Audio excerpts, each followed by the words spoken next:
Deyarli ikkalasi bitta qorindan talashib tushib qolmagan mabodo. Bir-birini shunaqangi tushunib o'zi o'tgan mavsumdan boshlangan bu bir-birini tushunishli. Arda Güler o'yini prosta klass. Kylian Mbappe haqiqiy qotil. To'g'ri, Vinicius Junior o'yini unchalik chiqqani yo'q, lekin mayli, hali rasmiy o'yinlar oldinda. Viniciusni eng menga yoqayotgan tomoni ancha bosiq bo'lib qolgan. Unaqa urush janjal ham qilmayapti. Xullas, jamoamiz Real Madrid Schalke 04 klubini 3-0 hisobida mag'lubiyatga uchratdi. Gollarni Kylian Mbappe, Dean Howson va Carlos SP.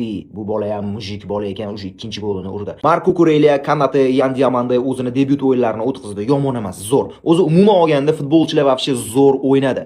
Ko'rdinglar, mana optimal sostavda Real Madrid qanaqa xavfli bo'lib qolganini ko'rdinglar. Endi bu mavsum mana boshlanadi.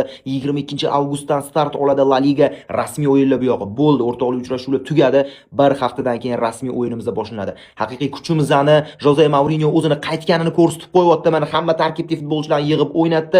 Haqiqatda juda ham kuchli o'yin ko'rsatdi Real Madrid. To'g'ri, raqib unaqa yerga urishmas, unaqa kuchli raqib emas edi, lekin o'shanga yarasha Real Madrid ham o'zini kuchini ko'rsatib qo'ydi. Endi do'stlar, bu yog'iga jiddiy o'yinlar kutyapti bizani. Rasmiy o'yinlar boshlayapti. La Liga, Chempionlar Ligasi, Copa del Rey, Ispaniya Super Kubogi kutib turibdi. Xullas, jamoamiz Real Madrid 4 ta turnirda qatnashib, sovrin yutish kerak. Bu tarkib bilan sovrin yutmasa, bilmadim, mana o'sha lug'atimda hech qanaqa so'z qolmaydi do'stlar. Xudo xohlasa, barcha sovrinlarni jamoamiz Real Madrid bizga olib beradi. Ya'ni bizni uchun qo'lga kiritib beradi do'stlar.